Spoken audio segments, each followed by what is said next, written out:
Welcome back to the NFL Pick 6 Show quarter poll. Week 5, 4 weeks down. Hold on. Wait, week 5.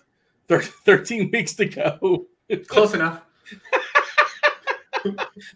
More or less. Sure, why not? Rich Hribar from Chart Football Analysis. We also have John Daigle, 4 for 4. Bet Spurts as well. Going to be, if this is your first time listening to the show, where y'all been? You guys know how this goes. The Pick 6 Show, we focus on three main games. We break it down from all different angles. After we do that, we run it back and talk about our favorite plays, position by position, that are not playing in those three main games. 12-game main slate this week. We're losing another game to London. No total above 50.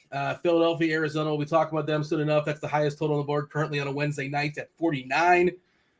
No Chiefs, so no Mahomes, no Lamar. No tight ends. Hell yeah. Yeah, it's gonna be a fun one, man. I hear Daigle's voice. Daigle, take your victory lap, man. I saw you on Twitter with a 30-1, 32-1 as far as you hit a winner in the old FanDuel Sportsbook. Did you not? Rashad Penny to lead rushing on Sunday, and we started talking about it last week. We laid the groundwork on Wednesday, noting that it was a good matchup for Penny anyhow.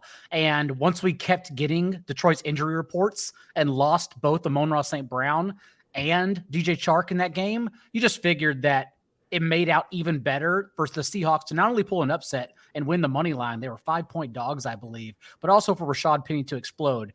And it didn't look like we were going to get there in the first half. I'll say that. But at least he spiked those 2 long touchdowns in the second half. I didn't expect him to come in at 30% rostered in small field. Whenever lineups locked and I saw that, I was shocked. But he was still awesome. He was still good to have. The price was really, really cheap on DK specifically. Yeah. I see we're talking DK, right?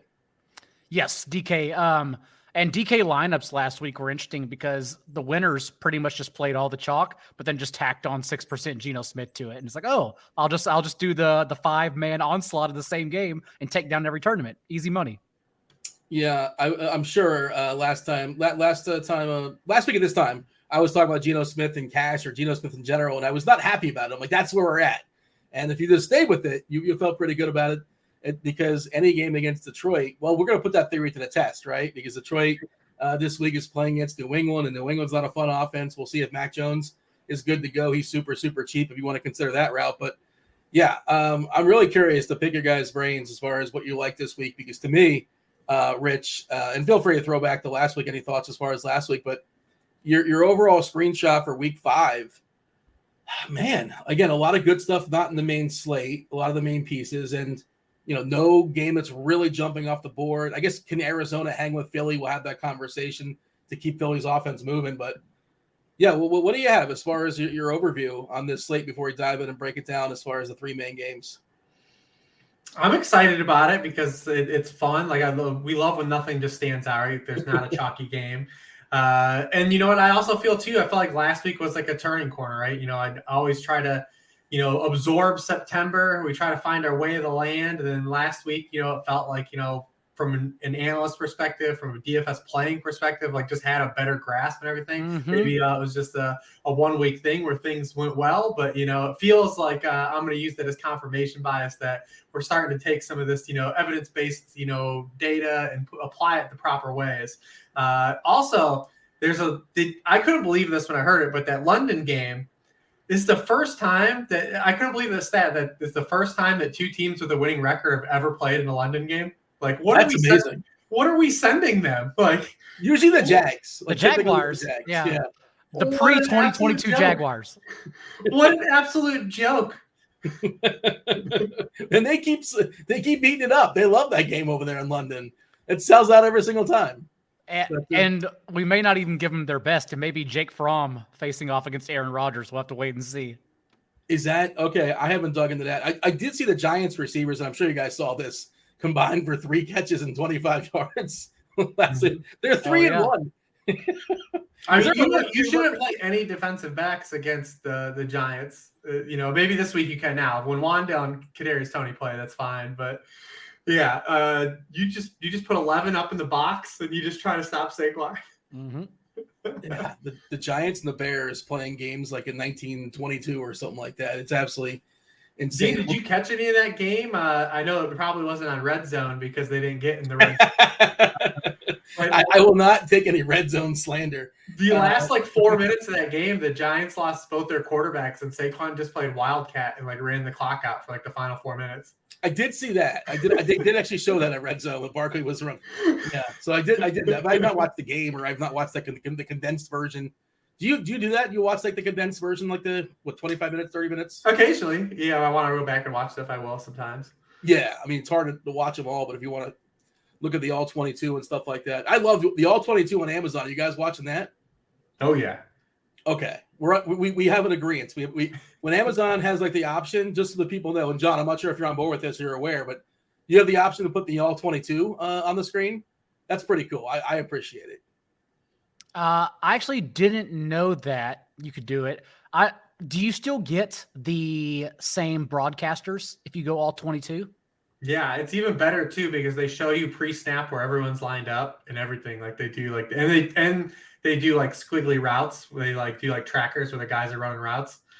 Oh, okay. As long as I don't lose Kirk Herbstreit learning about NFL football live, I'm okay. Kirk Herbstreit had never watched an NFL football game before week 1. And it's kind of listen to a child discover what the NFL is. So I like actually listening to him because he has no idea what's going on. Is that your own theory, or is that something he's kind of alluded to? You could tell when you listen to him the fact that he only references their college films, even if they've been in the league for 9 years by now. It's pretty interesting listening to Herbstreit. Has he had work done? I feel like he's had work done. Probably. Yeah. They zoomed in on the other day. I'm like, I think he's isn't 55 these days, Herbstreit? I don't know. But that was my thought. I wasn't thinking about his analysis. I was thinking he looks really young and something looks different about him. Maybe that's definitely check out the all 22 Prime. That's a winner. Yeah, it's not going to be that's not the default channel, but you want to go to that. Yeah. Just slide over a couple and you'll find it. In the chat, they're talking about, what's up, chat? We appreciate when you guys listen to us live on the YouTube. Kindly hit that like button, do subscribe, and turn on those notifications. First couple comments I see is the Giants are going to win the division and that the Jalen Hurts is overrated. Come on. My son in this chat? Is your son a Giants fan? Oh, he's a huge Giants fan, yeah. I thought your son's a Cleveland fan, though, or it just depends on the sport. He loves the Giants. He grew up liking Victor Cruz and has stuck with them. Victor Cruz is his favorite football player and stuck with them. He might as well be playing right now, Victor Cruz, with the Giants. Would there be any difference? Would anybody even know? I don't know. John, did you have a thought as far as this 12-gamer, as far as the main slate before we dive in and break it down? Any kind of overarching take? Are you thinking now after 4 weeks, now we're getting the sample sizes are getting bigger, we're learning roles more and more, and that's being more helpful going forward? Yeah, and it may be results oriented, but I did feel a lot more comfortable last week as well. I ended up onslaughting the Chargers and getting the pieces right in Herbert, Eckler, and Mike Williams around that Lions game last week. So feeling really good coming into this week.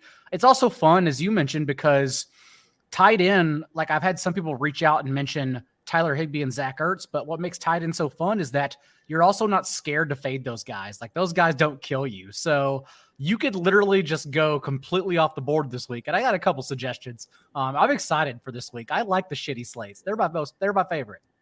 I just want to get over week 4 because I'm a chalk donkey through and through.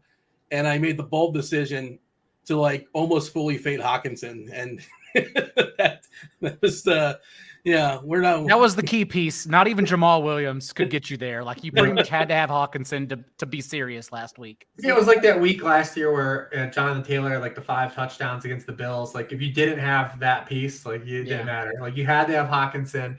The dude that boned me, actually a really great week. But I came around on Hawkinson because Daigle ran down the injury report, and I was like, well, I just have to do it.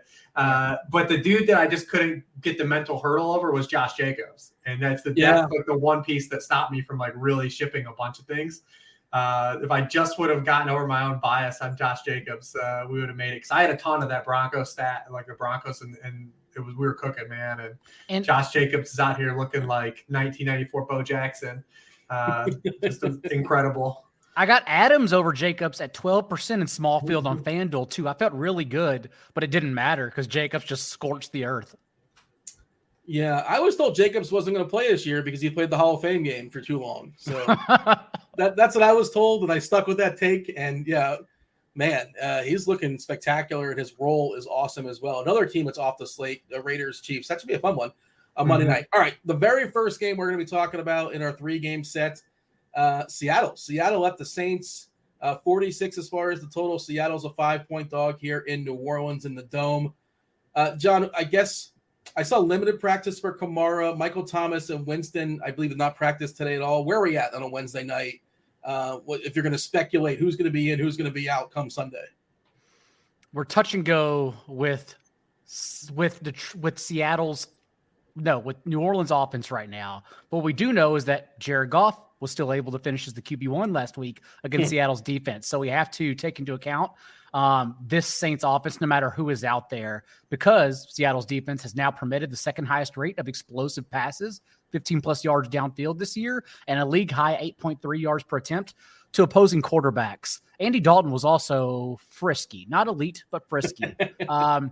I don't know, honestly. I'm still 50-50 on Jameis Winston, who I actually think is a pretty awesome tournament play this week, especially because he is leveraged with Chris Olave, since we know that's where everyone's going to go, no matter what, whether Winston plays or not. But overall, yeah, I do think we may get Winston. I think we definitely get Kamara, and then I would guess we don't get Michael Thomas. And as we saw last week, Marquez Callaway, who will probably get interesting on DraftKings given his stone minimum salary, led the team in routes run last week, 6 targets as well, behind Olave 7 as Michael Thomas's fill-in. So that's kind of where I stand on a Wednesday. Yeah, let me ask you this follow-up question. Let's say it's Dalton, right? Dalton, I think, is 5'2" or 5'3" on DK. We also have, I presume, Teddy Bridgewater at 5'4" versus the Jets. And what if we have Mac Jones at 5'2" versus Detroit? You're talking about picking on that Seattle defense. I mean, you know better than me. I would guess Detroit was the number 1 team to pick on with quarterbacks. I don't know, but they feel like they would be on the Family Feud board. Your favorite amongst cheap quarterbacks, if it's Dalton, and Winston, by the way, is 5'5", so he's also super cheap as well if he goes. And I would think, ideally, you'd want to spend a few extra bucks for Winston over Dalton. I don't know. Your favorite amongst that grouping, though? Do you have one that kind of stands out? I think it's still Winston, since we also know he was throwing downfield, a top 4 rate on attempts 20-plus yards downfield before his injury. Mac Jones was actually leading the league in 20-yard passes before his injury. But I don't think it's necessary to get to Mac Jones because the receivers we can play that are leveraged off of Damian Harris or Ramondre Stevenson. We'll talk about them and the positional plays, like Devontae Parker, for instance, if Jacoby Myers doesn't play, Hunter Henry if Jonnu Smith is out. Like, those receivers are still digit leverage. So we don't have to worry about playing Mac Jones and worrying about the injury. You can still play those other guys and try to soak up the touchdowns away from the running backs instead. So I don't think it's necessary to play Mac Jones. Rich, do you have a favorite cheap quarterback, ideally? And I don't even necessarily have to. And I ran some optimals before the show. And for the record, on FanDuel, like 90% of them hit either Jalen Hurts or Josh Allen. Like, you're just paying up for one of those two on FanDuel in your optimal cash game build on a Wednesday night. DK, it's a little bit more spread out. The biggest number is Josh Allen, for what it's worth, at 35%. Then Brady and Mariota, then Hurts, then Mac Jones, assuming he plays. But let's say we're scraping the barrel. And we're on New Orleans. Feel free to throw out New Orleans if you want. But do you have a preference amongst Mac Jones, Bridgewater, and New Orleans quarterback? Yeah, I mean, I'm going into it expecting that Mac Jones doesn't play. So, okay. I mean, I'm just going to go with that. I mean, every by all accounts, that injury was going to be a multi-week injury. So if we get there, we get there. So I'll recalibrate if he ends up, magically, finding a new leg and putting it on by the end of the week. But I mean, Dale kind of hit on, like, I mean, you look at this. We talked about it a little bit last week with Seattle. This defense is by far the worst defense in the NFL. I mean, they are allowing over 3 points per possession in the NFL. 55% of the drives against them have produced points. They are allowing the league high 8.2 yards for passing play. Now, put some context around this. They have played Russell Wilson. They have played Trey Lance, who got hurt at the start of the game, and Jimmy Garoppolo. They played Marcus Mariota, and they have played Jared Goff, missing Amon-Ra St. Brown, DeAndre Swift, and DJ Shark. Like, and this defense is absolutely abysmal. That's amazing. Like this defense, you can do whatever you want. There's not one positional unit that when you look up how they're doing in Seattle, they're awesome. They don't stop anything. They don't stop anything on the ground. They don't stop anything through the air. Tight ends, fullbacks, whatever you want to start against these guys. Like you can just fire up anybody you want. So we're just waiting to see who the Saints quarterback is going to be, right? Because like that guy is going to be live. There's just no way he won't be live. I actually, while Jameis would be like the most fun, obviously for Jameis reasons, Dalton actually was like a way better real life quarterback for the Saints last week. Like you forget the Saints coming into that London game had scored one offensive touchdown outside of the fourth quarter on 25 possessions. Like Jameis was outright losing them football games. Dalton at least just like kept them around and like and just like they were alive at the end of the game. So at least if Dalton can facilitate a little bit, maybe we get more of these pieces like that we really want to play, like the Olaves, the Alvin Kamaras, not the Adam Troutmans, but he's out there running routes now. But yeah, definitely like guys like Olave and Kamara. Olave 5'7" on DK, Thomas 5'8". We'll wait and see as far as his availability. You mentioned Callaway, Johnny's 3'3", and then Kamara is 6'6", which is when was the last time we saw Kamara at 6'6"? I feel like that's been a long time, if ever. It's been a while. Even Jarvis Landry would be freaking live in this game. Imagine what you can do, Dean, with Dalton, Olave, and Marquez Callaway. You could fit Derrick Henry. You could go up at wide receiver. You could do whatever the hell you want. So what is your favorite starting point as far as the New Orleans side? If you're going to assuming everybody's healthy, everybody's good to go. Let's just assume that just for the conversation. Who would be your favorite player to start with on New Orleans? I'm eating the Olave chalk. I can't get away from it. Since week 2, he's averaging 11 targets per game, 29.7% target share in that span, and he has nearly 300 more air yards than the next closest player in the NFL in that time. Like, it's not only it may have been prayer yards if it was 3 targets per game, but now that they're jamming him double-digit targets per game, both downfield, Matt Harmon also charted his routes last week, and Olave ran like the most expansive route tree with Andy Dalton he's run all season. So they're also using him in different ways now to make life easier for him and Dalton. So I think I'm definitely just eating Olave and calling it a day. Yeah, question in chat from Josh, and I was thinking the same thing. I'll ask Rich. Dalton, is he going to throw down the field? Is he going to similar ADOT? Is he going to be as ambitious, or is he going to be like a quarterback manager, right? A game manager, like you said, Rich. Like Dalton feels like he'd be more fun. I'm sorry, Winston feels like he'd be more fun. He'll take some more chances, but how much of a significant drop is that as far as would Dalton take the same or similar risks to make him worth playing for some upside? No, not as Winston, but Winston, we're just like said, a lot of those air yards Daigle just quoted, like they weren't real. Those are fictional. Those are what we call prayer yards. They weren't real. They were not catchable targets on any level. At least we're getting catchable targets to these other players. And imagine if you just give him some better players. Think about what Dalton played with last week. It was just Olave. Yeah, that's all he had. Like we don't know if Michael Thomas is going to play, but Alvin Kamara has stated he's going to play. We'll see, if they get, Cesar Ruiz back up front. Because remember, they were down 2 offensive linemen too in that game.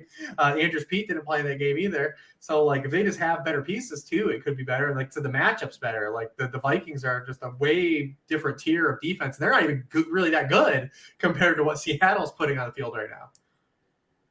John, you going back to Penny? He's still pretty cheap on DK. 5'3". Feels like he didn't get a big enough bump. That is pretty cheap, but I don't think it's the week for Penny. I think I'll still be attacking through the air.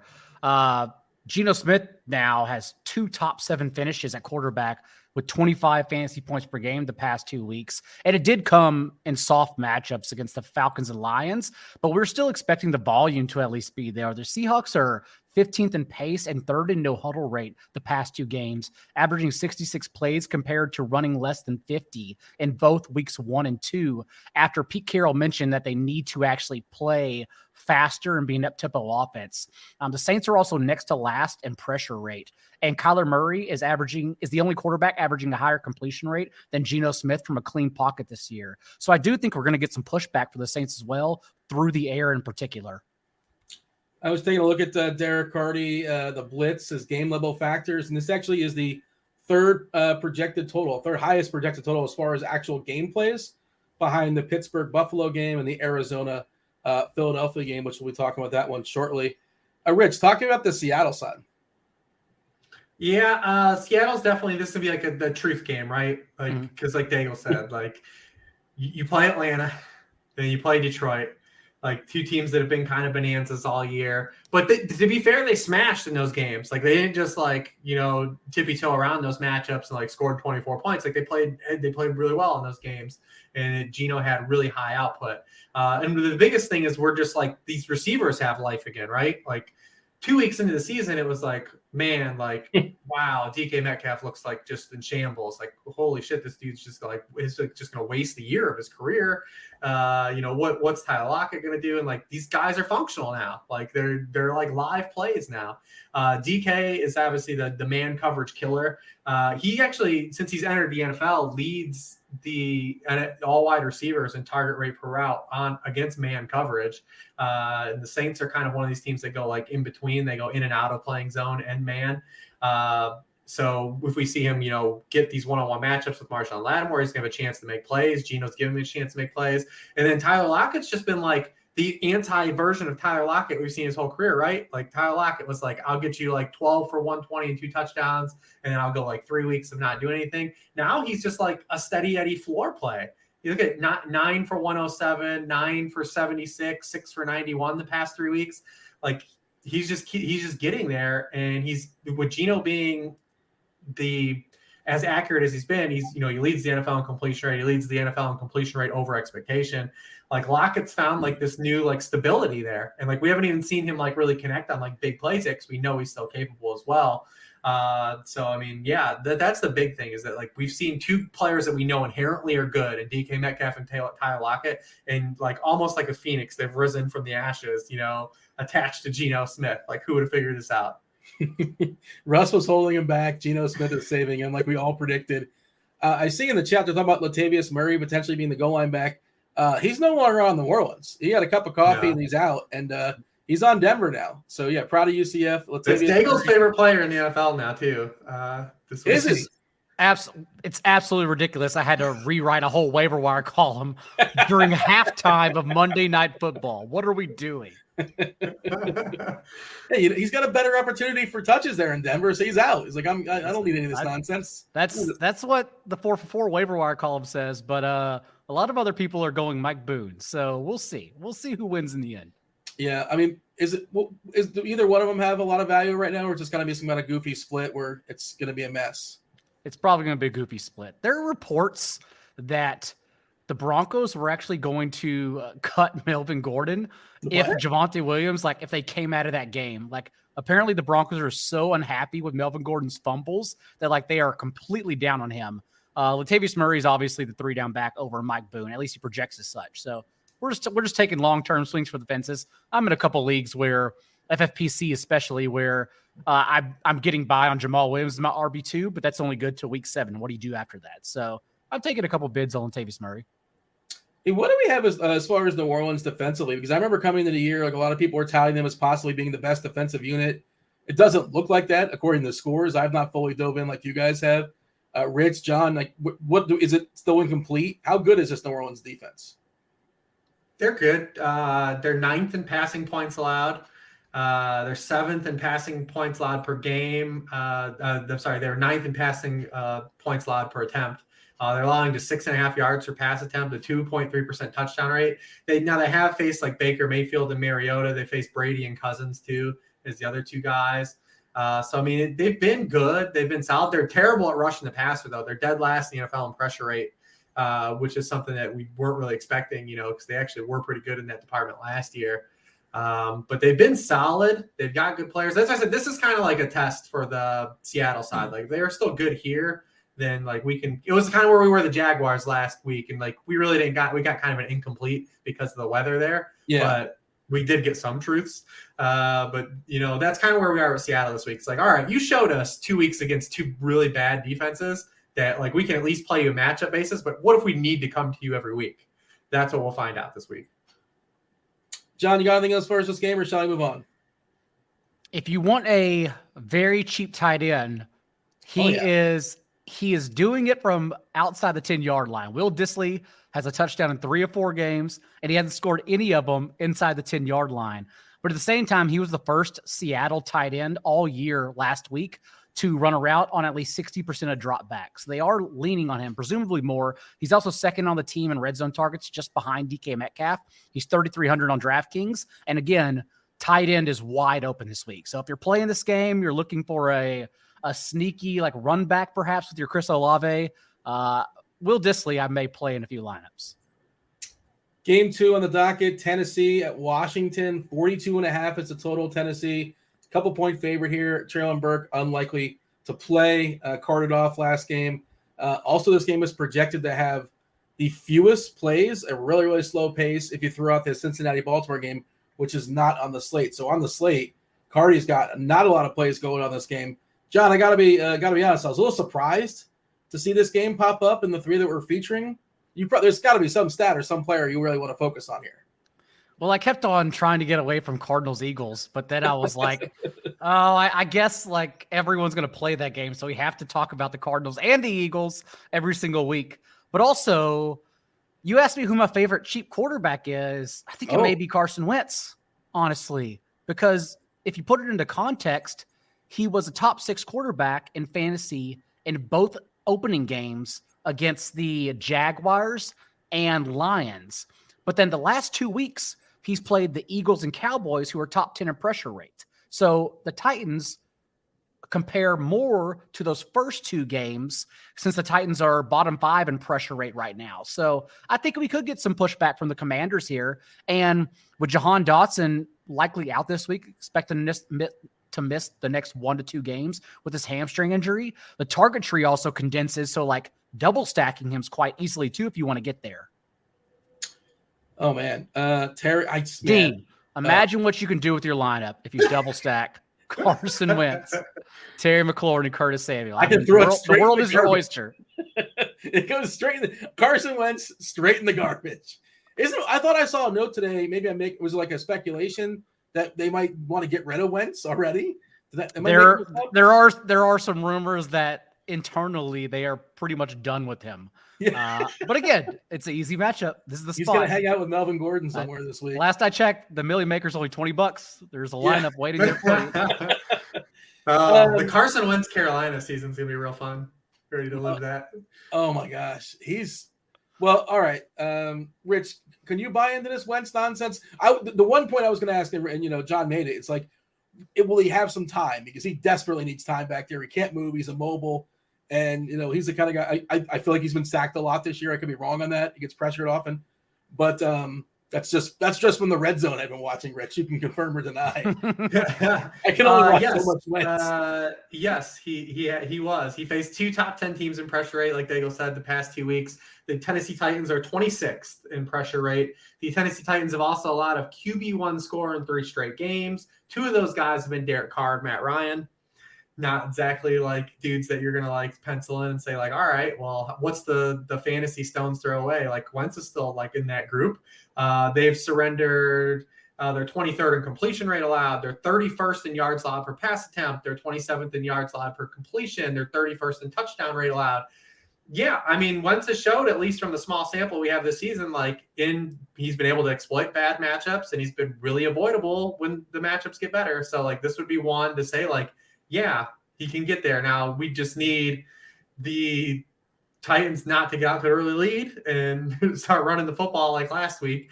But there are a few plays in this game that I think are really interesting. The first guy is Terry McLaurin. Hell yeah. McLaurin on paper looks like one of the biggest like sharp buys I think of this week.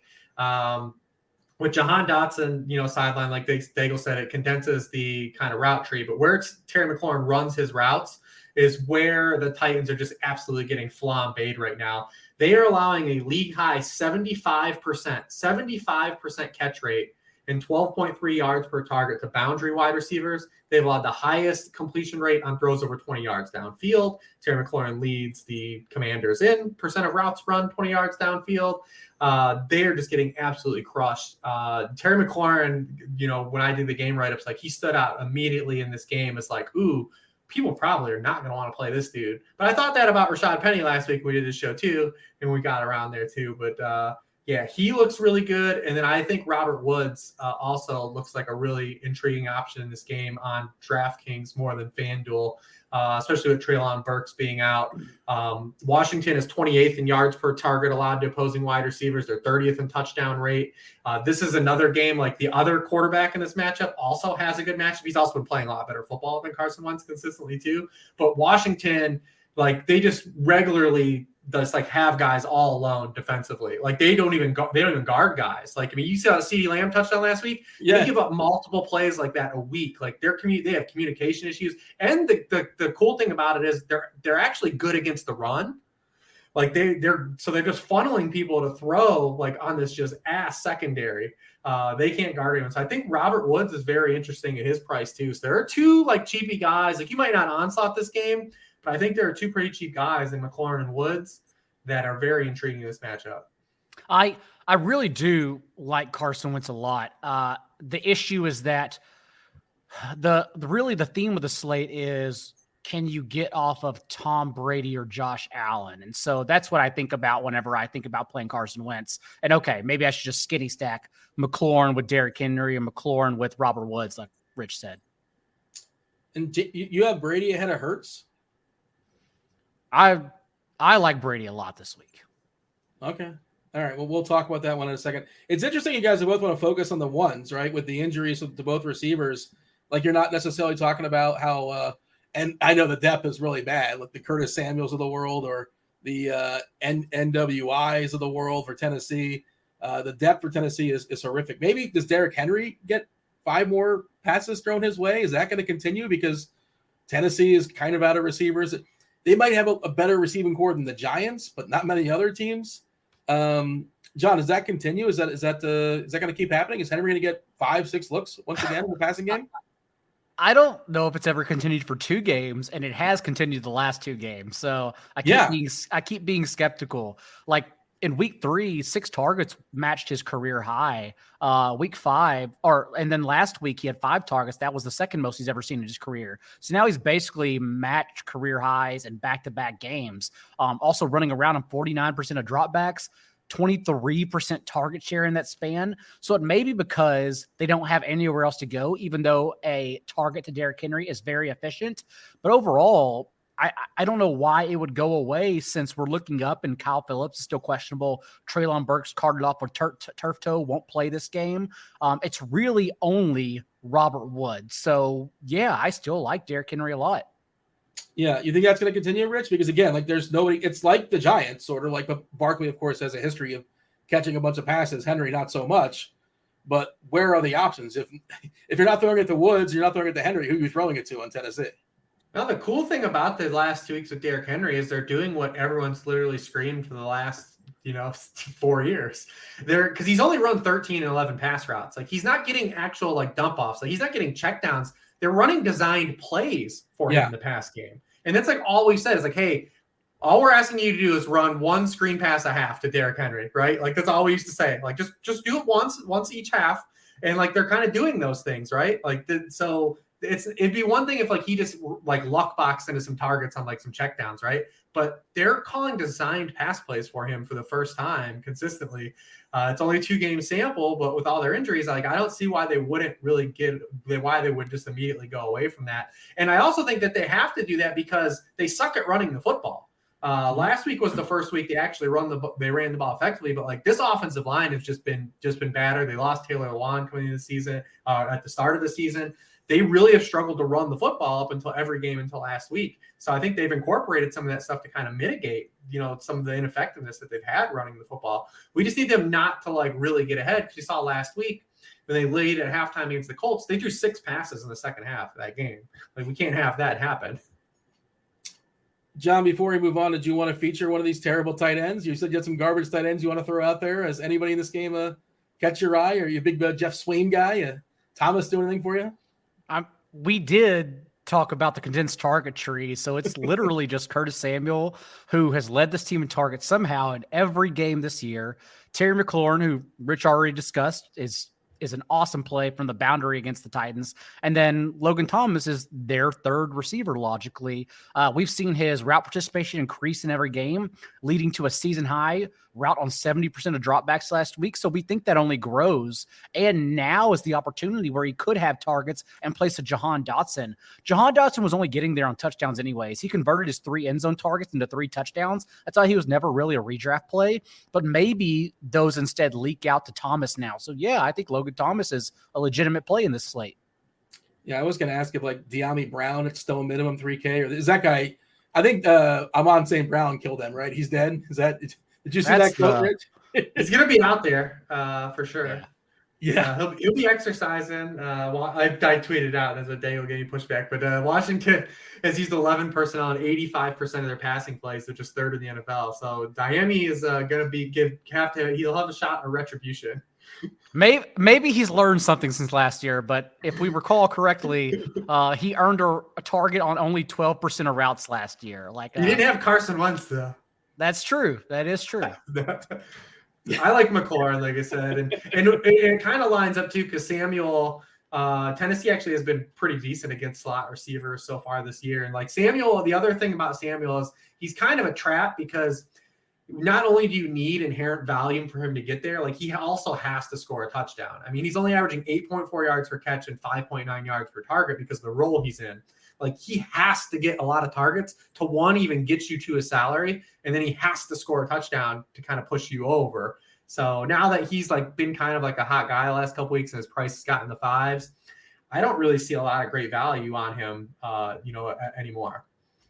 Between Carson Wentz and De'Ami Brown, I'm definitely scratching my lottery ticket in the Millie Maker this week. I can already tell you. I'm already aching to lose that $20 this week. Hell yeah. Oh my gosh. You guys did talk me into, I know it's going to be a slow game, right? But we kind of know who the targets are going to be. And I like I'm not attaching myself to these quarterbacks. I can't stoop. I can't do it. But McLaurin and Woods, I like running those two at each other. I was pretty surprised when I saw it open at 42.5, and it continues increasing, but I was pretty shocked when I saw that total. Yeah, I mean, this is the NFL in 2022. There are no, like, mid 40s, you're like, ooh. Yeah, that's true. Have you seen San Fran, Carolina? Yeah. 39. They'll probably go under, too. The 49ers may score 37, and it still goes under. Oh, God. Oh, Baker Mayfield, the stench. All right, game 3. Let's talk about Philadelphia, Arizona. This is the highest total on the board. It's not at 50, but it's at 49. Philadelphia 5-point favorite here in Arizona. We're in the dome as well too. Gotta love Hurts in the dome. That offense is moving. It's looking pretty solid. Like you said, there was kind of that monsoon, whatever it was, the last week with Jacksonville. Didn't get a full. I think that game would be more fun if it was. We actually get to see how it played out in a perfect environment. But the tricky thing with this one, and I'm sure you've seen this, Rich, is like how bad Arizona's been in the first half. Mm-hmm. And then I guess there's one or two ways to look at it. That they're making good halftime adjustments because in the halftime. The second half, they tend to come back and do pretty well and make the games close sometimes. Is there anything to make of that, or is that just like small sample size stuff? Or you can't really get behind 3 touchdowns to Philadelphia. That could be a problem. Rich may have actually started this first half trend, honestly, not just to hear about it, because his tweet was fire. Which one was that? The fantasy points for Jalen Hurts and Kyler Murray in the first and second half. They're like bizarro. Yeah. I mean, the thing about Jalen Hurts is, and we've talked about it, I think we brought it up in like week 2 or 3 where we called it like the happy learned how to putt moment. Like he's winning in structure. Even last week in that game in the rain, like he threw for 8.2 yards per pass attempt. Like he's winning in structure as a passer. He doesn't need these like jailbreak scenarios to get there because they're coming out and just thumping teams offensively. Their offense actually looked really good when they like in that monsoon. Like once after that pick 6 on the tip ball to start the game, like their offense was just moving the football, like just like it regularly would. Like the weather didn't impact them at all. But what's hurt the Eagles is that they haven't trailed at all in the second half, not for a single snap. They trailed. They're the only team in the NFL. And it's kind of capped Jalen Hurts. He has the most fantasy points in the NFL in the first half of games. The next closest player is almost 30 points behind him. Guess how many points he scored in the second half? He's 156th. He hasn't thrown a touchdown in the second half of a game. He hasn't rushed a touchdown in the second half. He's thrown just 38 passes in the second half through 4 weeks because they've never trailed. They've never had to do anything. No team has challenged them. what could Jalen Hurts do if he actually plays a full game? Like, he's out here ripping off top 5 quarterback weeks, playing a half of football every week. Like, I mean, I don't know if Arizona is going to be the team to do it because, like you said, Cliff has these guys starting in a hole, and it's only Wednesday, but I don't know if you guys saw this, but the entire Arizona offensive line minus one player missed practice today. It's only Wednesday, but not great encouraging signs, there to start off. And I don't know if it's really that Cliff's making adjustments. The game is just in like a complete jailbreak scenarios, and Kyler's just doing Kyler stuff like in the second half. I don't really think that they're doing anything and like making necessarily changes. The Arizona offense in particular is very interesting because they're very slow this year. They're like 31st in neutral pace. They're 31st in use of motion. They're not using motion anymore at all. And they're not generating any explosive plays at all. They're 32nd in the NFL explosive play rate. Kyler is thrown for under 6 yards per pass attempt in every game this season. This is like the opposite of what we've seen from them in the past. Like when they were not even that great with Cliff, they were still playing fast. They were still moving guys all over the field, and they were making adjustments. Like, they just suck. They're just stagnant. They're stale. They're not fun at all. And like I said, the Eagles have been dog walking teams. Like, what's to make me think they're just not going to dog walk the Cardinals this week? Yeah. Is it the absence of Hopkins and Edmonds and Moore, or just, is there one thing you can kind of point to that makes Arizona just be so terrible? Like, it feels like they've taken a big step back. I mean, they have a bunch of dudes hurt, and they're just not like really that talented. I mean, their roster outside of Kyler and Hollywood Brown is like all old guys. Like, even defensively, like, they built their defense on signing like all these old veterans. They tried to sign a bunch of old veterans on the offensive line. Like, they just don't have a lot of good young players. Like, it's just a shortage. They don't, and then you combine you add an injury onto insult this season, because they have been one of the most injured teams to start the year. You have no depth behind any of those guys, and it's just exposed. And then you throw in like Cliff's game management, and it's just been like a house of cards. And ironically, they're tied for first place in the division. Like, what? What are we doing here? And that's why you've seen Marquise Brown have at least 11 targets in 3 consecutive games. Zach Ertz have 6 catches in 3 consecutive games as a full-time player, because like there's nowhere else to go. Like, these are their 2 guys. But again, even on a tight end deprived slate, you're not worried about Zach Ertz killing you. You don't care. You could fade Zach Ertz with confidence if you want, especially if he's going to be high rostered and the highest total of the week. So that's just where we're at right now. If you think this game's going to be close, John, though, you got to love the Philadelphia, the Hurts offense. Arizona's going to find a way to stick with them. I mean, the best case scenario, if you have a Hurts stack, is you want him to throw like a pick 6 in the very first play of the game. That's what you want, and have him chasing for a while. Just you give up those 2 points just to get yourself an extra touchdown on layaway. Where do you want to start, John? You want to start with Philadelphia? You want to talk about Arizona's offense, why it's been pretty putrid? They lost Andy Isabella. We can't. That's no longer a thing, right? I think they lost Andy Isabella when they drafted him.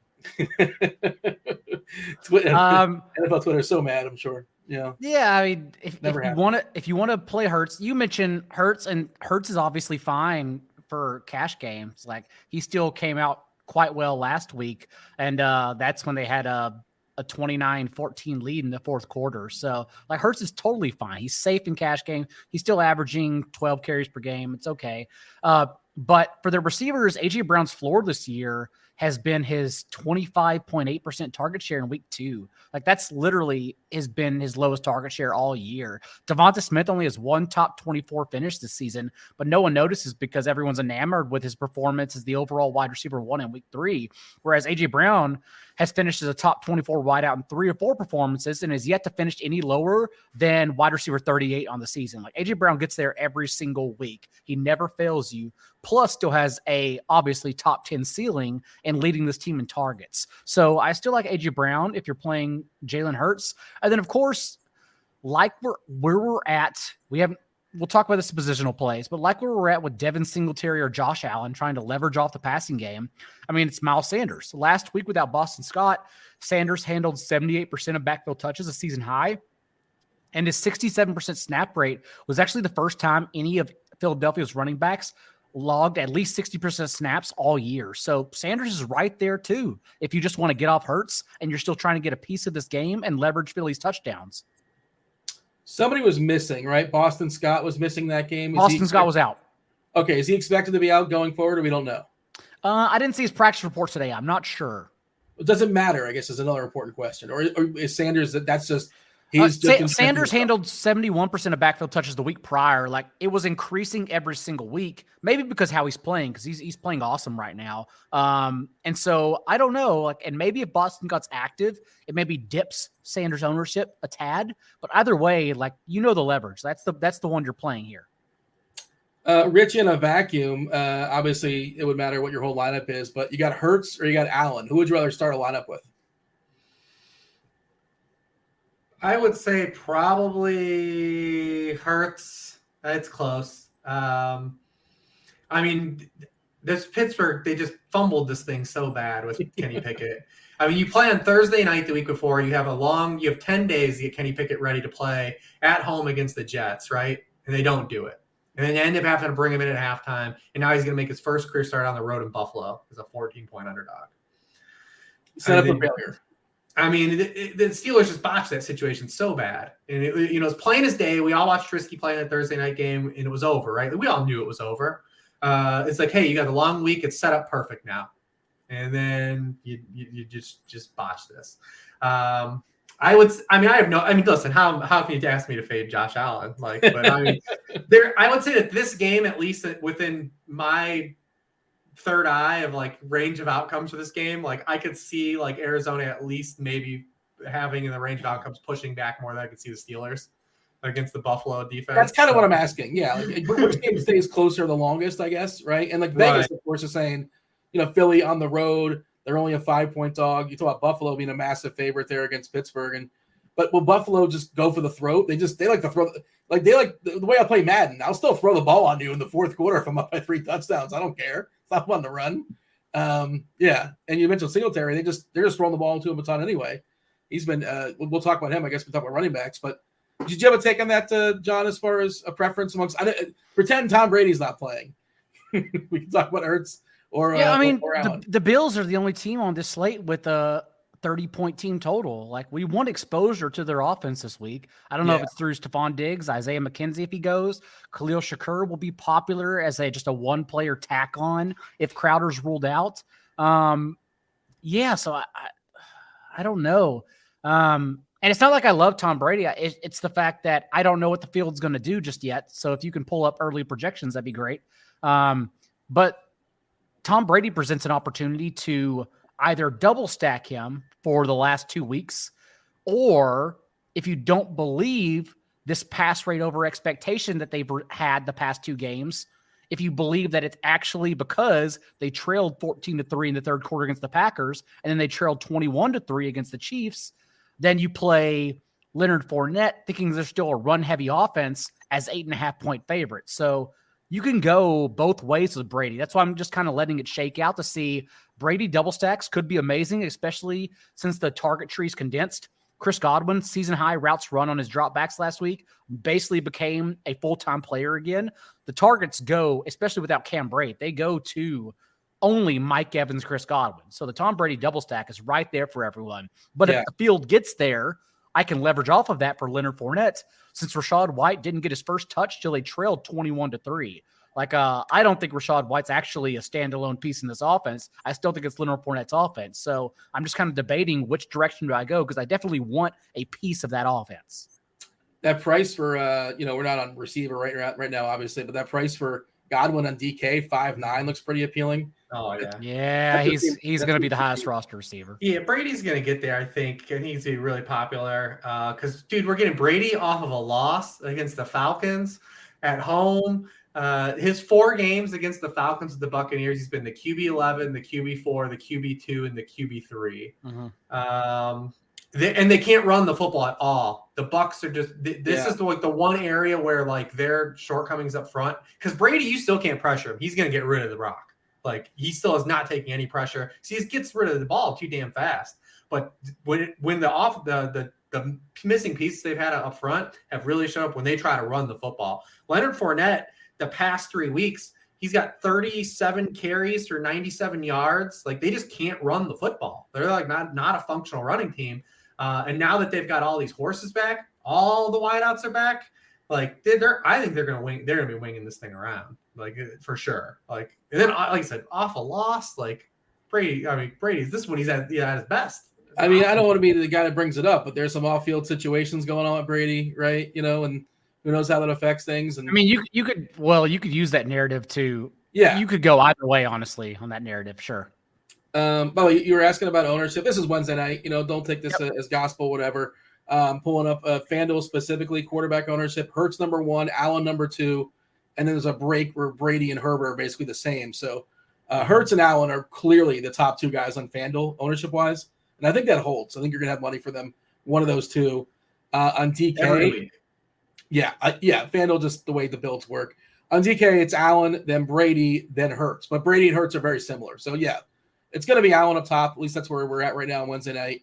But those are going to be popular quarterbacks. And then I think people are going to go, if they need to, they might scrape the barrel with some of the guys we kind of touched on. I don't know how necessary that will be.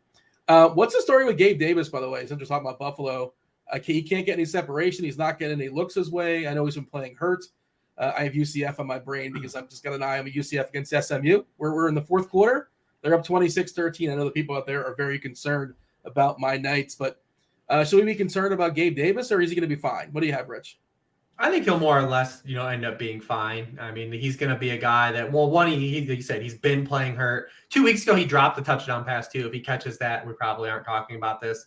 And he's also just going to be one of those guys. Like, this is who Gabe Davis is, right? Like, he's kind of a feast or famine guy. Like, he'll give you a 2 to 3 week stretch where he's kind of, lying dormant, and then he'll pop off and have a 60-yard touchdown or have a multi-touchdown game. Like, that's who he's been to start his career. So, I'm not 4 weeks in with him playing with a hurt ankle, like they still need him. When you look at the Bills passing game, and we've seen Josh Allen's ADOT, kind of really plummet this season. His rate of deep throws is way down. His ADOT's down for his career. And it's largely because it's been Diggs. And then the next guys in targets have been Isaiah McKenzie and Devin Singletary, who are just inherently going to drag your ADOT down when they are your second and third targets. So I think Buffalo will still get back to, moving the ball vertically, and, we'll see some touchdowns from Gabe along the way here. John, your favorite run back for Arizona in this Philadelphia game, is it Hollywood, or is it the revenge game Ertz? One of those 2? I forgot we're even on this game. It would be Hollywood, and he does have the toughest matchup, but I just don't know where else you go. Again, knowing the field, and you have Wednesday night projections there, but knowing the field will probably play Ertz. Ertz, again, is not a player I am scared to fade whatsoever, since he's just a reception floor guy. I can look elsewhere for a cheapy touchdown at that position. And Rondale Moore, it's just interesting because we expect AJ Green to come back this game, who was out last week, but the Cardinals only used 3 wide receivers, 11 personnel on just 52% of their snaps last week, compared to 81% the first 3 games. So they actually kind of ran a different personnel as well. They made Greg Dortch obsolete with Rondale Moore back in the lineup. And so even Moore's 8.5-yard depth of target from the boundary, while that's interesting, he needs more volume, first of all. And second, we don't know if it sticks with AJ Green back. So there are just a lot more question marks than just simply playing Marquise Brown. Ownership's really spread out as far as tight end. DK specifically, right now, Higbee's the top guy, 4.3K. Another reception floor you don't mind fading. Yeah. Monday night pricing was cooked in. I mean, listen, there's another tight end in this game that's the same price as Zach Ertz that is really good too. Dallas Goedert. Yeah. I mean, dude's averaging 15 yards per catch. You talk about upside at the position on a slate like this, where you don't have Kelsey, you don't have Mark Andrews, we don't even have Darren Waller on this slate. And I can have a tight end at the same price as Zach Ertz, who needs double the targets of Dallas Goedert to produce the same amount of yards as him. And if you get the fight back, because, I mean, Goddard is one of these guys too. You look at all these Eagle stats in the second half of these games, Dallas Goedert has 4 catches in the second half this year. If they just play a full game, you've got ups. All these guys' stats look different, right? AJ Brown could be having the most ridiculous wide receiver start that and we could be seeing right now if they just teams fought back against the Eagles. AJ Brown has 10 catches after the halftime this year. It's like I said, they've thrown 38 passes after halftime this season. So, I mean, if we just see the Eagles play like a full game, like these guys all probably look even better. And the fringe guys like Devontae Smith and Dallas Goedert probably look even absorbently better than that too. And then Arizona, they have faced good tight ends to open the year, but I mean, 27% of the fantasy points scored again than this year have been scored by tight ends. That's 31st in the NFL. So yeah, I mean, I like Goddard a lot, especially on this slate, because he's one of these tight ends, like he has legitimate upside. Mm-hmm. We have 4th and 5th as far as ownership between those two on DK. So they're right there. And same deal on FanDuel. Ertz is the 3rd most popular tight end and Goddard 4th. And it's super close. Number 1 on FanDuel, by the way, you're not going to like it. It's Kyle Pitts, who didn't practice, I believe, on Wednesday, right? But we'll see. Stay tuned. That doesn't necessarily mean anything. I don't think you even need to run back your Buck stacks. I think you just pile on the Bucks points and that's it. Let's see. Well, what would be your Buck stack? Could be Brady, 1 of or 2 of. You would double stack it without a run back? Evans and Godwin. Yeah, I don't think you need to run back. I think you just go for their team total and their touchdowns, and that's it. Should we mention their running backs? You could play Fournette and just soak up all the touchdowns if they happen to rush for one. Yeah. What can we say or what can we guess as far as, Cordell Patterson, John, is out? The full 4 games plus some. We don't know, because all they do, people get confused that whenever they're eligible to return, they will return the game, but that's not true. Like then they're eligible to return, then their 21-day practice window opens, and then you don't know if they're even going to be a full-time player or when they'll return within those 21 days. So given that he underwent a quote unquote minor surgery, I would imagine it's the 4 full games for IR plus some. But I mean, as far as this game, Huntley's like 4-3 on DK. Is it out? We're not playing a running back against the Bucks. We're not. Okay, that's what I was asking. Yeah, just, nah. I mean, I know. Just play Jeff Wilson on FanDuel. Don't worry about the other running backs. Jeff Wilson's just claimed that backfield, hasn't he? I wouldn't play any of the guys, but I will say that the Bucks run defense is not what it was. And then the Atlanta run game is unique enough, I think, to be good against even good run defenses. Like we saw in week 1 against the Saints, like they just run so many unique sets that I think it gives teams problems. And they obviously run so much pistol and RPO stuff that they might be able to run it still, like collectively. I don't have no clue like who's going to be the dude to come out of it, but I wouldn't be surprised if like the Falcons still have like success, like efficiency wise, because like running the football still. Is there a clearly defined, like, let's say Tampa's up by 2, Arthur Smith doesn't care. Like, okay, like who's the chase guy? Who's like the guy they're down by 2 or 3 touchdowns and is going to be out there to catch the ball? Or they'll probably still be running a whole drive of pistol RPO down 21. Tyler Algier has run at least 6 routes in every game. Caleb Huntley has only been active for 2 games, but he's totaled 2 routes. Like it's still Algier who would be there running even more routes, we assume. And they're not throwing to any of these guys at all. They weren't even throwing to Patterson. They weren't. That's what I was asking. Yeah, Patterson had 2 targets the last 3 games. They weren't throwing to him at all. Converted wide receiver, Patterson receiving 0 passes. It's just okay. All right, it's Drake London and Parker Hesse. That's it. Oh boy, that's a steep drop off. Drake London burned me last week. I had a bunch of Drake London and no Hockenson. Your boy had himself a rough week, but this is the week we turn it around. That's the I think Mariota sabotaged a lot of folks last week. Yeah, the Mariota versus Geno Smith decision was a fun one because they were kind of a similar decision point, right? Similar price point at least. And if you chose Mariota was awful. Yeah, he is who we thought he was. I think he's going to be the first quarterback in fantasy to average over 8 carries and literally not be usable at all. Well, Justin Fields. Oh, that's true. Justin Fields is right there. Justin Fields. I don't even know. Like, I have to rebrand after Justin Fields this year, I think. The Bears need to start playing a different game or something. It's wild what's going on there in Chicago. All right, that's our 3 games down. We're going to run it back and talk about our favorite players position by position. Before we do that, we are sponsored by Thrive. Do appreciate their sponsorship. Want to let you know what's going on over at Thrive Fantasy. It's an easy-to-play, no salary cap style contest that revolves around over-under style player props. Each prop has a fantasy score associated with the prop. The riskier the prop, the higher the fantasy score. The bigger the risk, the bigger the reward. Rack up the most points for your share of the prize pool. We're going to give you a nice, sweet deposit bonus. Use the promo code GRINDERS, GRINDERS, when you sign up for a deposit bonus up to $250, as well as free tickets. How do those free tickets work? If you deposit between $100 and $499, I don't know why you'd stop at $499, but if that's what you do, you get yourself 2 free $20 contest tickets. You put an extra buck in there, $500 deposit, you get 6 free $20 contest tickets. That will be $120 in contest tickets. And again, you're going to be getting a $250 deposit bonus when you use the promo code Grinders.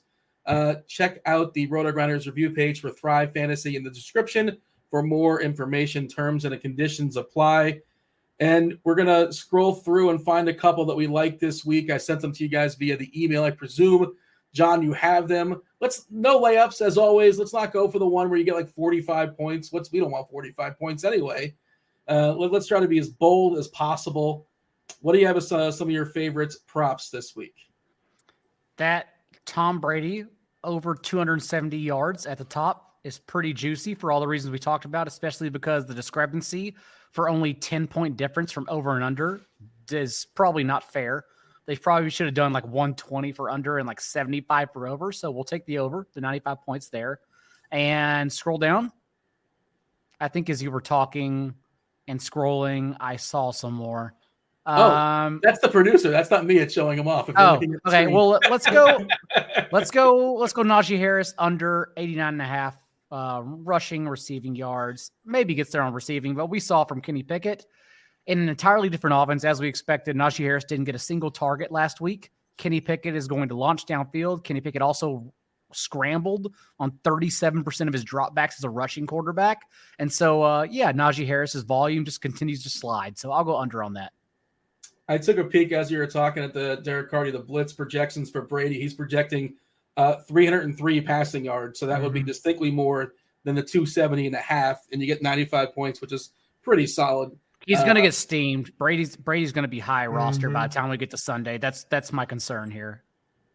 Yeah. I mean, I generally default to give me the quarterbacks with legs as opposed to not the quarterbacks with legs, but that doesn't mean he can't go for 350 and 4, right? So, and he's fine. But in my head, I put him behind Hurts and I put him behind Allen just because he can't move.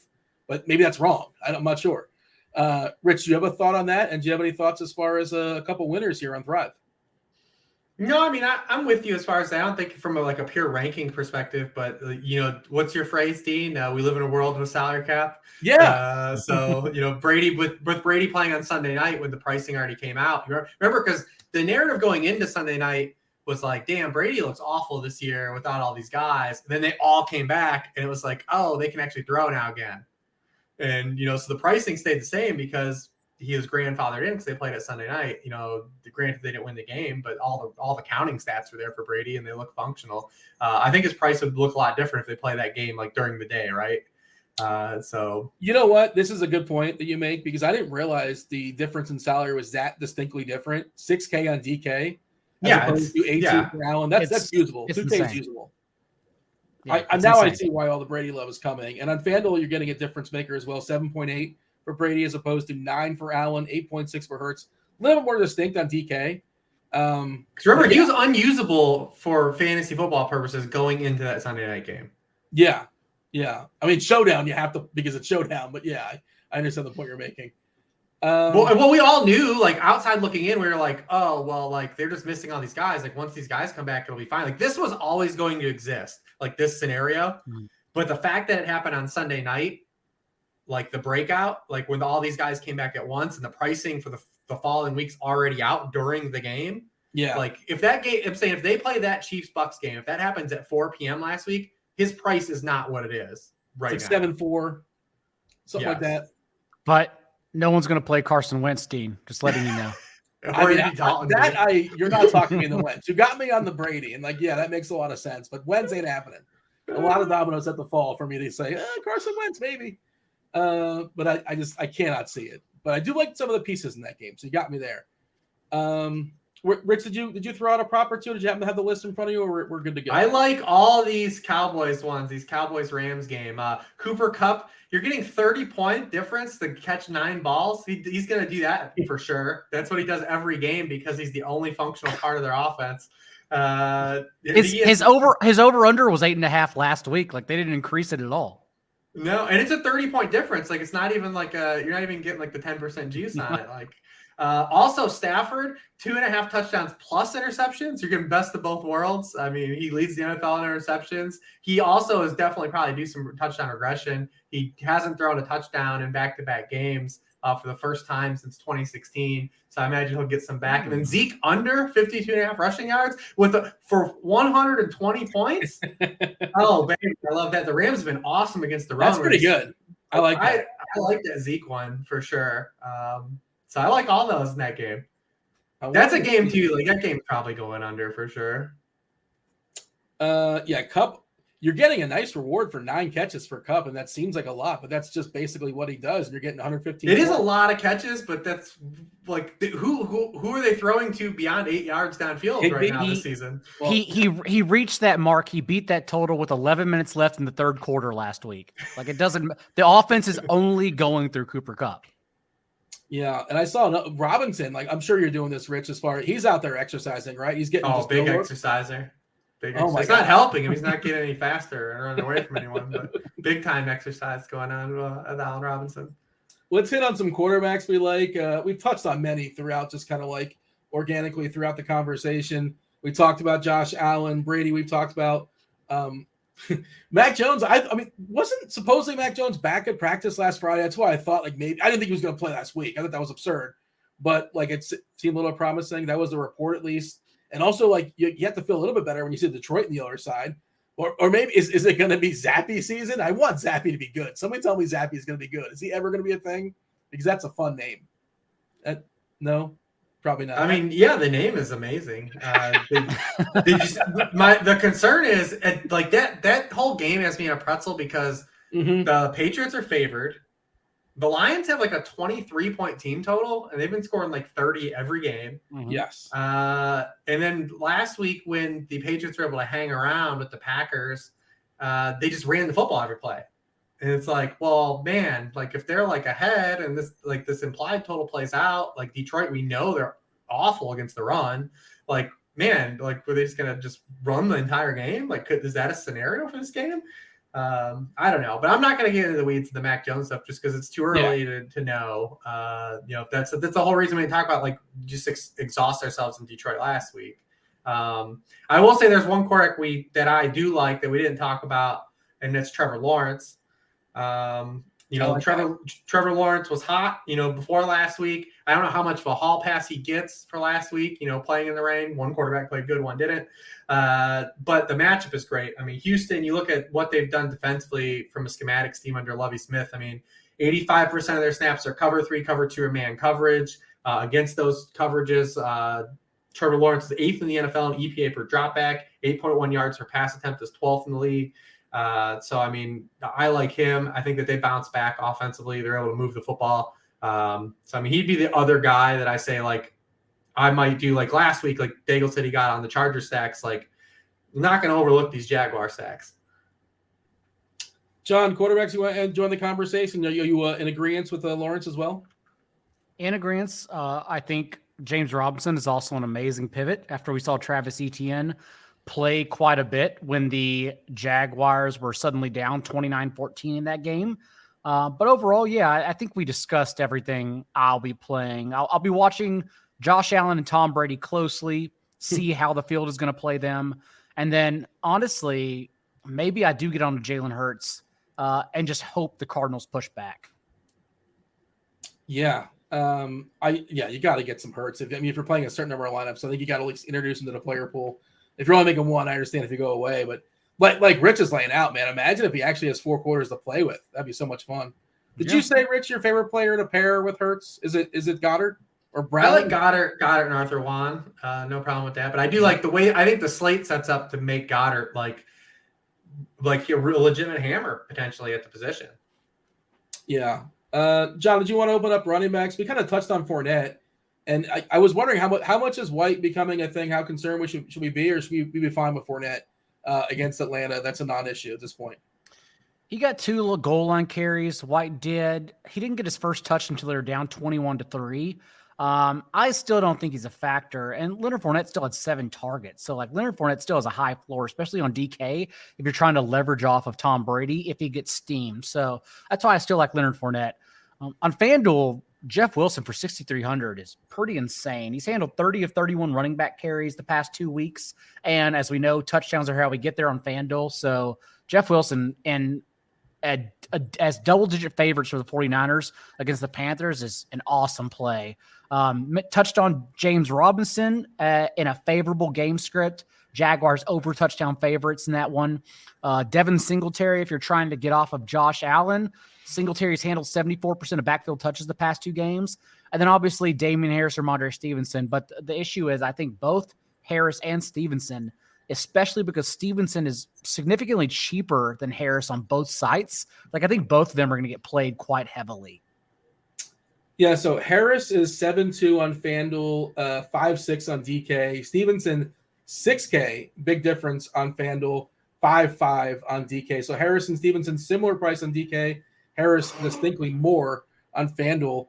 I saw somebody in chat, and I'm sure a lot of people are going to float this out there, Rich, the possibility of just playing both and just getting every carry in that game and just shredding Detroit 7 yards at a time. Is that something worth considering? Does that hurt your ceiling to some extent? And also, if you're just going to pick one, is it Harris or is it Stevenson? I mean, we've done this in years past, like toyed with this idea, and it's never worked out. So, like, I would say be hesitant to say, like, yeah, this is a sharp move because this has come up before, like, over the years. I would say it depends what you're playing, right? And I know it's a cop-out answer, but, like, if I'm playing in cash games, I think Ramondre Stevenson, especially in DK sense, is a better play because he's running, pass routes at a higher rate. He's catching the football. He has a better floor, right, in that setting. If you're just chasing touchdowns and looking for a run out, I think Damian Harris is pretty interesting, right? Because he's still getting the goal line carries. He had both snaps inside the 10-yard line last week. Could he have a 2 or 3 touchdown game? Like, absolutely he could. He did this last year multiple times. So, I mean, it depends what you're playing, what's your structure. If it's cash, large field, small field, like it's, are you playing on FanDuel or are you playing on DK? I would say Stevenson is the better floor between the guys, but I don't have a problem with, kind of either or because it's like almost 50-50 split. Like, really? Yeah. It's like Green Bay Light, kind of, sort of. Except for you don't have a guy as good as Aaron Jones that you're not trying to give the football to actively like the Packers are. He's not as – they don't have that pass catcher that's as good as Aaron Jones either. But I think you actually pay up for Harris on FanDuel just giving game theory that everyone will pay down for Stevenson. And he's like everyone's favorite player, Ramondre Stevenson. Yeah, it's pretty ridiculous considering Harris, all he does is score fantasy points, and that's what we care about. But I ran those optimals on FanDuel on a Wednesday night, John, and you hit on a couple of the running backs that are popping. I put some caps on it. I didn't want to get 100% of anybody. But Fournette hit the cap on FanDuel, 65%. Jeff Wilson, 45%, 65%. I'm sorry, 39% for Singletary. So right out the gate, those 3 guys that we've kind of touched on throughout. And I guess neither of the New England guys have hit. Breece Hall, 1%. I think maybe more popular on DK. We'll see. Is he going to be popular? I know people are pumping him up in season long. They're getting excited about Hall's getting a little bit more for the Jets. I think people would rather roster any rookie than actually win their fantasy leagues. Like if you hook them up to a polygraph, and like Breece Hall is popping, but people don't care about winning their fantasy leagues. They only care about talking about rookies. That's it. The shiny new toy is more fun than the old dude. That's just how that works, right? Is that all that is? I think. Yeah, Michael Carter 1 year, one more year into his career than Breece Hall, and yet he's shunned as like a 40-year-old. Rick, did you have another running back that you want to introduce? We haven't talked about any of the expensive ones. Like maybe that's an interesting route to go this week. Spending up for CMC. He caught a bunch of passes last week, but yeah, we're not doing that. I mean, they're just not running any plays, which is kind of a problem, right? Is that? Yeah. I mean, they're not running any plays, and like it took a fourth quarter run out for them to actually throw them the football for the first time this year on one final drive. Our guy Ryan McChrystal at Sharp Football posted this note that the last 17 games the 49ers have played, the opposing running back has gone under their rushing line. Yeah, I'm not doing it. It sucks to say, like, to be like, oh, no, I have no interest in Chris McCaffrey, but I don't really have an interest in Chris McCaffrey this week at all. I'm just praying to God he can get there for my damn teams that have him, that took him at 101 or 102. I'm going to try to get my jollies through that. But we named a lot of the ranks. It's a pretty good running back slate. You named off a bunch of cheapies. James Robinson, I think, is a pretty auto smash. Houston has allowed the RB1, the top overall score, or the RB2 in 3 of their 4 games this year in fantasy football. Yeah, I mean, it's almost like you can just – and they were this way last year too. They couldn't stop anyone on the ground. Just running backs are absolutely smoking them. That's the case again. I know he's not going to be like I don't know if he'll be popular or not, but I think Dalvin Cook is a pretty good spot. There's one where you probably are worried maybe about the game just like not being good. It's got a really good price for Cook, 7.3 on DK. That seems when you're talking about those like high price guys that have a ceiling, though, he does stand out as I believe having a really good matchup. The Bears have really struggled against the run too to open the year, but we named a lot of those good guys. I think it's a really good running back slate overall. Yeah, you mentioned running back versus Houston. What's the split like these days? How confident are we? Robinson versus Etienne? I think it's just pure game script. Like the hand's been already revealed to us. Okay. All right. So you feel better about Robinson than Etienne right now? Yeah, we saw like when they were in negative game script last week for the first time since week 1, Etienne started playing. You know, Robinson fumbled in the first half. They literally gave him the next carry on the very next play. Like it doesn't matter at all. If it's a favorable game script, obviously the Jaguars are favored by 7.5 at a lot of books right now. Yeah. It's absolutely a James Robinson hammer game. And good. I mean, when coaches pull a guy after fumbling, it's like the dumbest thing. He knows he's not supposed to fumble. He's not trying to do it. Why punish him even further? And why suppress the rest of the team by playing the guy that's not as good as him? We didn't talk about it either because it wasn't one of the games picked. But I mean, don't sleep on that Cleveland Chargers game either. Like potentially being good and having fantasy points scored in it. Obviously, last year they played. I think they played a game that was like 47-44 or something, but. Like, I could see the running backs in that game being all over the board, too. What's the deal with the Chargers defense, Rich? Because I know they're losing, but Bosa's hurt, right? They've had some injuries. That's another team that's supposed to be getting better, adding some pieces defensively. Has that played out correctly or not so much? No, their defense has been awful to start the year. Yeah, it started out okay. They're starting to lose pieces. They're starting to lose bodies. Probably one of the most disappointing things. Both those LA defenses have been pretty disappointing. To start the year. The Rams have been good against the run, but their pass defense and pass rush has been bottom of the league. Rich, open up receivers. Who's catching your eye? We talked about a bunch of guys. Terry McLaurin was my kind of flag plant early in the week. We'll see. And Robert Woods, if you want to get really gross. If Keenan Allen doesn't play, I mean, I know the Mike Williams roller coaster has been full effect this season, but I mean, Cleveland's just given me a ton of huge plays in the passing game. They've allowed 12 completions on throws over 15 yards downfield. That's 24th. They're allowing 15.5 yards per catch to opposing wide receivers. That's 31st in the NFL.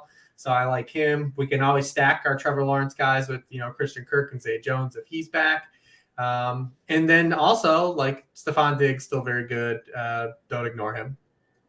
Our projections really like Zay Jones on DK. He's 4. They always do. The RotoGrinders model, I know, really likes Zay Jones.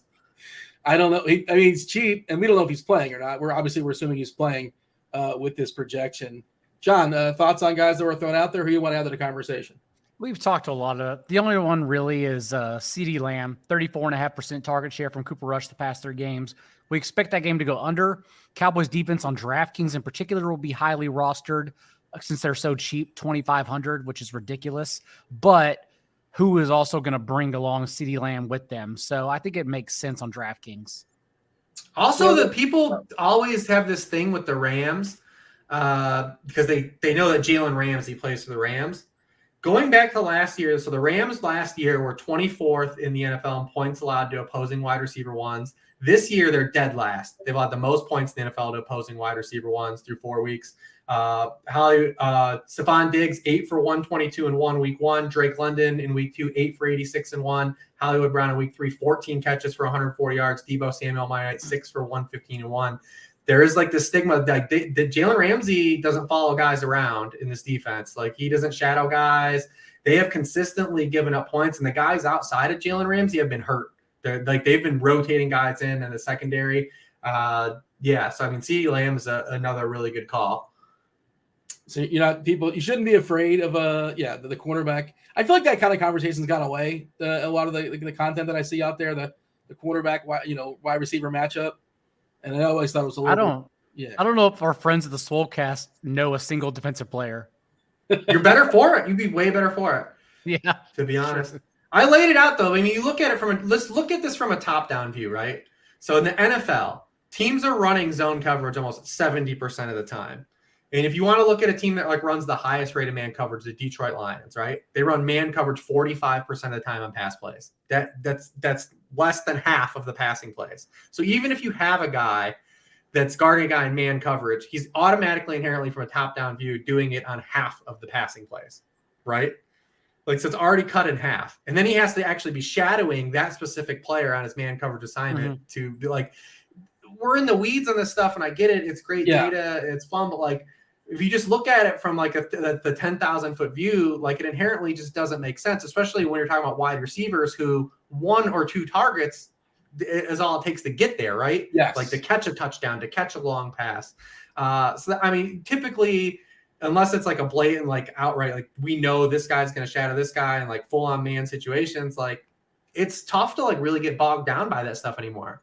What do we do when Lattimore plays Mike Evans later on? That's the only one. That's a legit rivalry. We don't have any more rivalries like that in the NFL. Like the old, like when like we had Andre Rison versus Dion, or like Dion versus Mike Irvin. Like Lattimore versus Evans is a legit fisticuffs. Rison versus Dion. Wow, that's a good one. Yeah, back in the day. But like, do we even project Evans for 4 quarters or like 2.5? What do how do the projection models work for that? We have no idea. But tight ends. Let's knock out some tight ends. John, we don't have no Andrews. Andrews not in the main slate. Kelsey not in the main slate. Waller not in the main slate. Pitts didn't practice on Wednesday. I assume he'll play on Sunday. We'll see. You talked about, getting in the weeds on some ugly tight ends. By FanDuel really overreacted to Hockenson. He's 7K over there. Freiermuth, can Freiermuth be like that safety net? I don't mind that though, because if like all the guys are going to be out again, they just pre-jumped everything. Yeah. That's actually a good call. And you're right. And if that's the case again, he's 4.9 or so on DK. It'll be the ownership will be insane, and I'll be in on it, and then it'll flop, and then both ways. I don't think the Sun God's going to play for sure. You feel pretty confident in that? Okay. Yeah. No, he's got that high. Chark missed practice today too, right? Yeah. Sun God's got a high ankle. It's only Wednesday, but I thought he'd for sure miss multiple weeks. The strategy may be to pay up for Hawkinson then. I'll give you a very bad, cheap tight end to spin down for, because again, we're solely going for touchdowns on FanDuel. We're looking for leverage. Can I get it? Can I guess? You're not going to be able to guess it, but yeah. I think I'm going to guess it. I didn't mean to jump the gun, but I never do I really look down beyond 5K on FanDuel. But 4.5 Hunter Henry, is that who it is? It is Stoneman Hunter Henry. You are correct. We are trying to take away Damian Harris and Ramondre Stevenson's touchdowns at the goal line. And where else are we going to go but Hunter Henry, especially if Jonnu Smith is out? Henry ran a route on 83% of dropbacks in week 1. I would imagine we get closer to that rate as opposed to the past 3 games, roughly 59-60% route rate, with Jonnu Smith being more involved. So, yes, I will be playing minimum Hunter Henry if Jonnu Smith is out. Do you know who is $100 more on FanDuel and is currently the most highly owned, the tight end that landed in the most optimals I ran for FanDuel? I don't know if you looked at all the prices, but he's on a team that doesn't throw the football, which is kind of a problem because he plays tight end. And you can't play. You're not talking about Cole Kmet, right? I'm just reading. We're not playing Cole Kmet in 2022. Reading what it says. It says Cole Kmet is in 48% of lineups. We play Logan Thomas before we play Cole Kmet every day of the week. Is Logan Thomas also like 4.6? I didn't look. Whatever it is, you're just not playing Cole Kmet because we play Adam Troutman before we play Cole Kmet for sure. Jump in there, Rich. Your thoughts as far as tight ends? I don't want. No, Hunter Henry was like the bottom dweller I had too. Kind of like God, we're in Circle. 30% Hunter Henry range. That's where we're at in week 5. I mean, there are no secrets in this game. That's true. He's 2.9 on DK. That's usable. That's usable. I mean, you have to go back to. I mean, last year he led all tight ends in end zone targets. Like, we gotta get where'd that go? Optimals are giving you Cooper Kupp and Higbee for what it's worth. Wait, is this right? The very first optimal I pulled up is 2 tight ends. That can't be correct, can it? Hunter Henry and Higbee. Not this week. Yeah, I mean, we've already talked about some good cheapy wide receivers, and the running back slate is awesome. So, like, I don't think we're looking at 2 tight ends this week. I don't think so, but like you're getting some value theoretically with Hunter. Hunter Henry is 2.9 on DK, 4.5 on FanDuel. Higbee's got a good price too there at 4.3. Can't get cheaper. Quite true. Is there anything else, Rich, we should say? We're supposed to close strong here, but we always close on tight end. That's just how it works. But what else you got? No, that's fun, man. No, we kind of ran through it. It all looks good. It's a fun week, man. It's a fun week. I look at this slate and I like when stuff's like this. It's a little bit spread out. It's a little bit sporadic and some chaotic. You have to take some bad plays, put some faith in some bad plays. I'm all for it.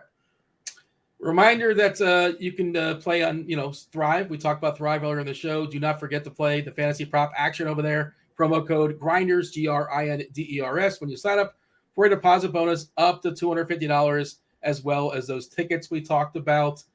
I guess that's it. That's the show. We got to give the plugs. The people know. I mean, it's week 5. They knew in week 1. They knew 3 years ago. They knew 5 years ago, whatever it was. They know where to find you. But just in case they don't know, John, where can the people find your content? 4for4.com, where I had to write about Latavius Murray quite a bit.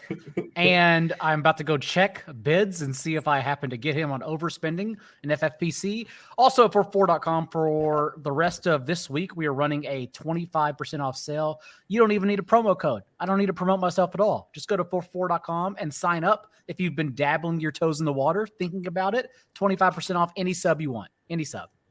Same deal, Rich. You were talking last week over there at Sharp. You had a percentage off based upon the number of points scored in Cincinnati, Miami. What was the total in that game? I don't recall now. I think it got to 40. It was like 45 or something. It should have been in the 60s.